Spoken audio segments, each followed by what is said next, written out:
was going to ask, where does this racing competitive streak come from? If, it's usually, with a lot of people, it comes from their parents maybe, or a significant adult in their life. Where do you think it comes from for you?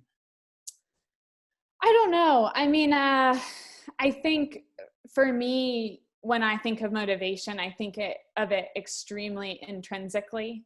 I just feel so motivated by improvement, like I mentioned before. And that's how I feel in every aspect of my life. You know, it was that way through school, through, you know, I did all the normal things kids do. You know, I did musicals and, you know, all those things when you're younger. And it was the same thing. This just like intrinsic desire to be the best that I could be. And finding a sport that felt like a limitless opportunity that's really why I think I fell in love with mountain biking, is because it just seems like the opportunity to improve is completely limitless. It's not a time on a clock where it's like, oh, I can't get that last second. It's like, okay, well, you know, I'm not maybe improving in my sprinting this week, but oh man, I really improved the endurance. Or, oh man, I'm tired physically, but I can go out and I can still improve my skills. And so to have that ability to improve on something at all times is why I fell in love with it.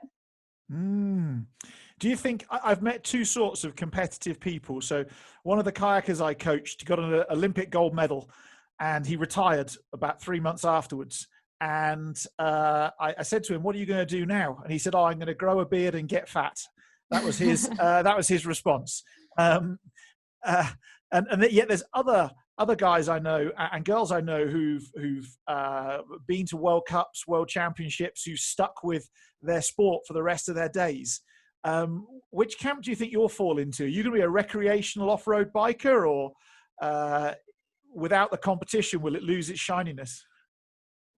I'll always be a cyclist. I'll always ride my bike. You know, to me, it's not all about the competition. It is about chasing goals though. So I will always have a goal no matter what that looks like. And I think that's another thing I love about the sport is racing isn't the only goal. Speed isn't the only goal. You know, there are still routes and mountains and trails that I've yet to see and yet to conquer, and having those goals and ideas and things that I can do and places my bike can still take me, that is super motivating. So I think when that day comes, and hopefully it's still very far in the future, I will definitely not stop riding my bike. My goals will just shift and change. Cool. And with all of this going on, so you've got the Olympics, you've obviously been a world champion. How do you manage the mental side of what you're doing? Especially I always find there's two different bits of the mental game. There's the bit before either the whistle blows or the start happens. There's that bit. And then normally there's the last third of any event when you're physically tired. You're under quite a lot of stress to keep performing, and then your head starts playing games often with you. How do you manage that inside of yourself? Is it just luck, or do you have a strategy? For me, it is all about keeping it positive. I find that when I can think thoughts of positivity and gratitude, it's much easier to push myself. And so that is kind of the overarching theme of the whole mental game. That looks very different in the start shoot than it does coming in that 1/3. You know, in the start shoot, those thoughts of gratitude might look more like, you know, listing in my head the people that I know are cheering for me. It might look like objectively telling myself, these are the steps that you have done to be ready, and speaking that confidence into myself through those steps. And then towards the end of the race, it might be saying, you know, you're doing great, you're achieving your place. Or it might be saying, you know, you can ride this rock better, or, you know, like just picking those parts of the course that you feel really good on. There's no point in stressing over the mistakes that you make, or if you lose a position somewhere. It's all about this is my rock garden. This is the rock garden that I'm really good at. I can pass someone in this section of the course. And so just finding those thoughts of positivity throughout are really what drive me. Do you use visualization at all? Do you have the course mapped out in your head to the minute detail before you start riding? Or most definitely, yeah. I think visualization can be a huge part of mountain biking. There's a few different types of course. There are the courses that we ride blind when we do things like stage races. So by riding blind, I mean we haven't seen the course prior to racing it. And then there are courses like the World Cup courses where we're doing 7 laps in the race and we've had 4 days to practice that lap.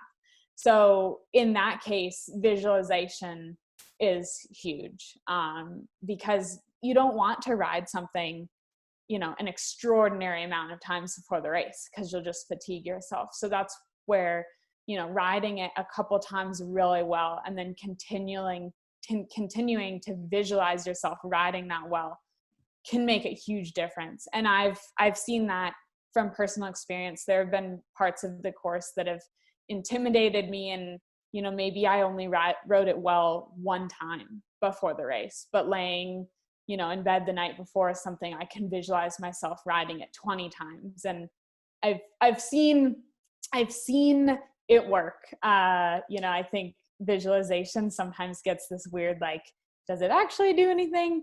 But I've seen it work, so I'll buy into it. I think it's definitely very helpful. Yeah, I remember the visualization didn't make any sense to me for a long period of time until I kayaked one of the hardest rapids I've ever kayaked in my entire life. And as I was going through the rapid, I knew where every paddle stroke needed to be placed with the kayak. And I knew exactly what type of paddle stroke, the infinite amount of pressure. And suddenly my mind went quiet almost, because it was like you were doing what was already programmed into your head. You didn't have to think about it. You just had to focus on staying with the program, almost like sticking with the speed, sticking with the placement. And I think that comes from visualization. I don't think it comes from anywhere else. Yeah. And I think, the other place that I'll practice visualization is just in visualizing myself feeling the way I want to feel. So one of the ways that I've actually visualized that is I do get very nervous before races. I think everyone does, but I used to get really nervous before races. And so I spend a lot of time visualizing myself on the start line, literally just visualizing myself standing there, feeling calm, feeling confident, feeling ready. And it's made a world of difference for me.